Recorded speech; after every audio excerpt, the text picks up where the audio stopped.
নমস্কার, আমি doctor Sayani Bhanja, consultant medical oncologist. আজকে আমি আপনাদের সাথে পরিচয় করাবো আমার এক পেশেন্ট মিসেস প্রতিমা দাস।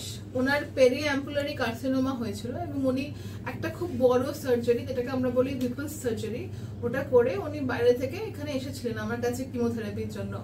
তো কিমোথেরাপিটি খুবই কঠিন ছিল এবং ওনার সেই সময়তে অনেক কষ্টও হয়েছিল।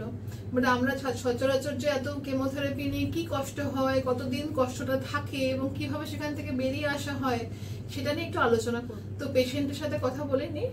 ওনার নাম প্রতিমা দাস, উনি কেমোথেরাপি নিয়েছিলেন।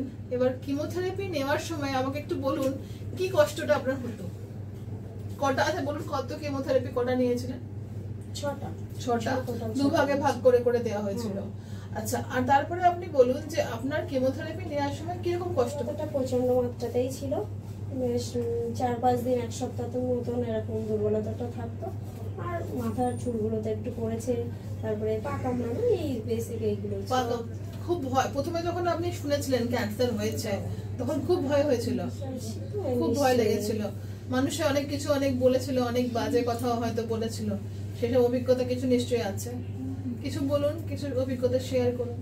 সেগুলো তো ব্যাপারগুলো আলাদা। যখন এই সমস্যাটা চলে আসে, ক্যান্সার জিনিসটা শুনলেই তো মানুষের একটা আতঙ্ক চলে আসে। তার অনেক বিষয় ফেস করেছি তার জন্য। আচ্ছা, আপনাদের সঙ্গে কেউ মিশতো না বা কেউ কাছে আসতো না, এরকম কি হয়েছে?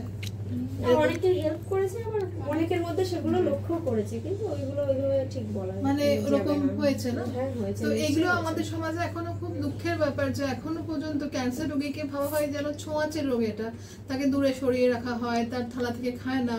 কিন্তু এগুলো কিন্তু এখনো মানুষ কেন এতটা অসচেতন সেটাই জানি না, কারণ ক্যান্সার কিন্তু ছোঁয়াচে নয়।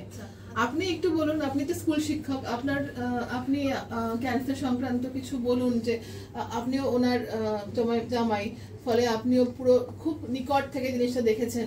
তো কি আপনার কি অভিজ্ঞতা? তো অপারেশনটা হয়ে যাওয়ার পরে, যেহেতু বাইরে থেকে অপারেশন হয়েছে, তারপর থেকে আমি আমার কাছ থেকে আমি আমার ফ্ল্যাট তো হৃদয়পুর, ওখান থেকেই আপনার এখানে ট্রিটমেন্ট করান। তো আমি ওই ক্যান্সার পেশেন্টের সঙ্গে প্রথম এই সামনাসামনি একদম মিট করেছি। আমার মধ্যেও একটা ছিল যে ক্যান্সার নিয়ে, তবে সেটা আপনার সঙ্গে যখন থেকে ওনাকে নিয়ে আপনার সঙ্গে চলাফেরা করলাম, তখন থেকে সেই ভয়টা কেটে গেছে। আর আপনার কাছে শুনেওছি বারবার ক্যান্সার নিয়ে, ক্যান্সার ওরকম নয়, সো আছে সেই ধরনের কিছু না। এক্স্যাক্টলি, আজ থেকে 6 মাস আগেও যখন ওনারা এসেছিল, ওনাদের মনে অনেক ভয় ছিল, অনেক অজানার একটা ভীতি ছিল, কিন্তু আজকে ওনারা কনফিডেন্ট এবং ওনারাও জানেন যে ক্যান্সারটা জয় করা যায় এবং ওনাদের মা আজকে সুস্থ। ক্যান্সারের কেমোথেরাপি চলা শেষ হওয়ার কতদিন পর থেকে আপনি মোটামুটি সুস্থ? 15 দিনের মধ্যে খাওয়া দাওয়া শুরু করেছেন, নরমালি খাচ্ছেন, সবই নিজের মতো করে কাজ করতে পারছেন, কোনো অসুবিধা নেই? এখন কোনো অসুবিধা আপনার আছে? কোনো অসুবিধা নেই, দুর্বলতাটাও কেটে গেছে। এখন বাড়িতে নরমালি সমস্ত কাজই করে। উনি আজকে ফলো আপে আছেন, ওনার ট্রিটমেন্ট শেষ হয়েছে আজকে প্রায় 3 মাসের বেশি হয়ে গেছে এবং উনি খুবই ভগবান আশীর্বাদে সুন্দর সুস্থ জীবন লিড করছেন। এবং আমরা আশা করব যে আপনারা এটা দেখে একটু শিখবেন, আমাদের দর্শকরা, যে ক্যান্সার কিন্তু ছোঁয়াচে নয় এবং ক্যান্সার যদি আমরা আর্লি ডিটেকশন করি তাতে কিন্তু রেজাল্ট খুব ভালো হয়, পেশেন্ট সম্পূর্ণ সুস্থ হয়ে যায়। তারপরে চিকিৎসা করার পরে আমাদের পেশেন্টকে শুধু ফলো আপে রাখতে হয়, নিয়ম নির্দিষ্টভাবে সময় সময় ডাক্তারের কাছে আসা, তাকে দেখানো, তার থেকে কিছু টেস্ট করে দেখা কিরকম পেশেন্ট আছেন এবং তার মতো করে ফলো করা অ্যাডভাইসগুলো। এটুকুই শুধু শেয়ার করার ছিল আজকে আপনাদের সাথে। নমস্কার।